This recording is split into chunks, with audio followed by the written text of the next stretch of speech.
Did I tell you we're going to be cooking island food every other week?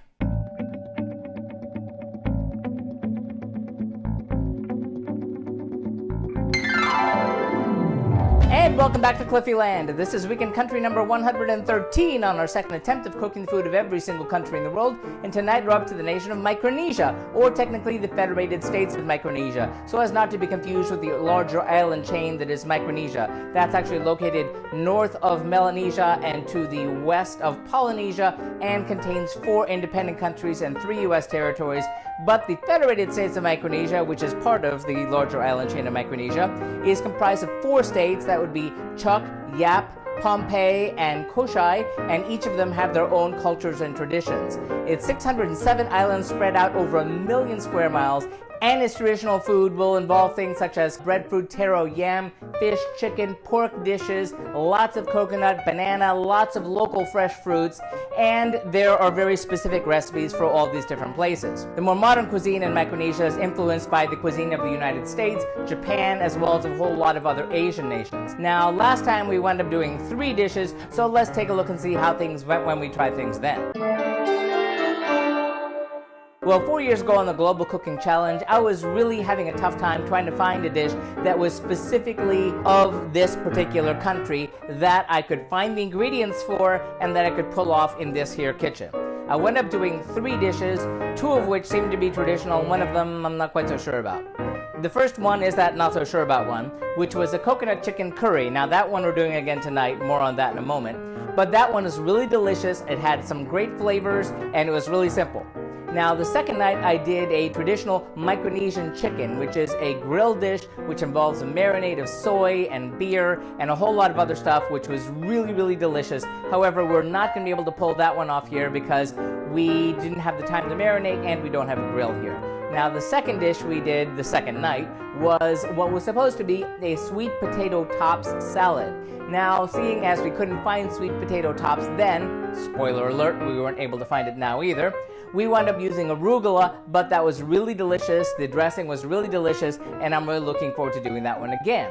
Now, in terms of what we're doing tonight, the coconut chicken curry, like I said, is a really delicious dish. I cannot vouch for the authenticity of this particular recipe that I found. Remember, I didn't create these recipes, owing to some of the ingredients such as potatoes and carrots that I don't really see particular to this nation's cuisine. Still, it gave a great flavor, and I'm looking forward to doing it again. And if you're worried about other recipes that are more traditional to the islands, don't worry, we've got a whole lot more island nations coming up. I'm sure you'll find some stuff there. Now, in terms of that salad, we're trying it again. Again, we weren't able to find the sweet potato tops. Someday I will in my lifetime, but this time we wound up substituting watercress for it. So, that being said, let's take a look and see at the ingredients for tonight's 2 dishes. First, for our Micronesian coconut chicken curry, we'll need 2 pounds of chicken cut into pieces. I've used boneless, skinless chicken thighs here. 2 to 3 potatoes cut into 1-inch chunks. We're using Yukon Gold here. 2 to 3 carrots cut into 1-inch pieces. 1 red bell pepper cut into 1 by 1-inch cubes. 1 green bell pepper cut into 1 by 1-inch cubes. 2 medium onions chopped. 1 bulb of garlic minced. About 1 thumb-sized piece of ginger pounded. 2 cups of coconut milk. 2 to 3 tablespoons of curry powder. 1 teaspoon of chili powder or minced chili optional. 4 tablespoons of cooking oil. Salt and pepper to taste. And steamed rice to serve. Then for our Micronesian green salad, we'll need about 2 pounds of sweet potato tops, if you can find them. These would be the young leaves, trimmed and washed, or you can substitute young spinach, or in our case, since we couldn't find any of the above, watercress. The juice of 1 lemon, 1 teaspoon of salt, and a 1/4 cup of mayonnaise. Don't have a lot of time to cook. Let's get going. Heat 2 tablespoons of oil in a saucepan. Then in batches, fry the chicken until light brown. Reserve the chicken. Next, fry the potatoes and the carrots. Once softened, reserve them to a bowl. Add another 2 tablespoons of oil to the saucepan and add garlic, onions, and ginger, and saute for 2 minutes or until the onions are softened and the garlic and ginger are fragrant.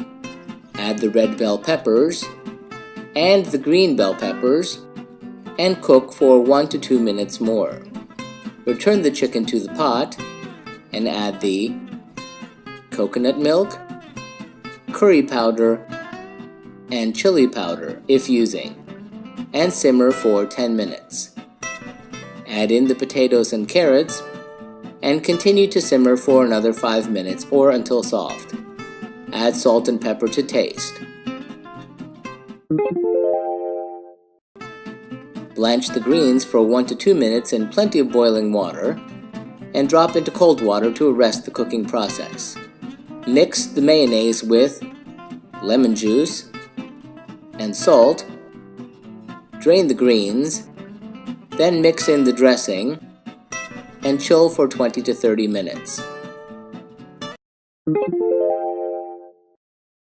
Plate servings of the chicken, and if serving, plate the rice alongside, and plate servings of the greens alongside. Wipe plates and serve.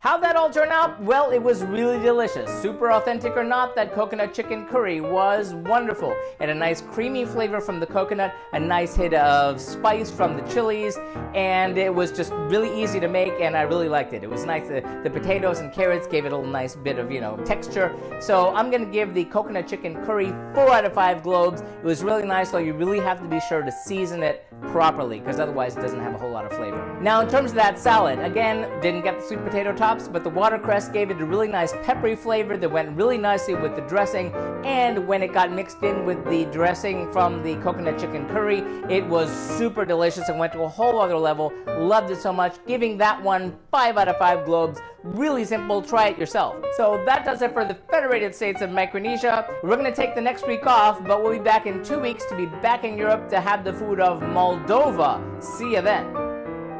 And remember, if you'd like to see our streams live when they happen, follow us on Periscope or Facebook Live. Like and subscribe to be advised when these videos are posted. If you have any thoughtful feelings or helpful suggestions about the food that we're cooking, sound off in the comments. Remember, links to the original recipes, remember these aren't my recipes, are found in the About section. And tune in next time. Thanks for watching and happy eating!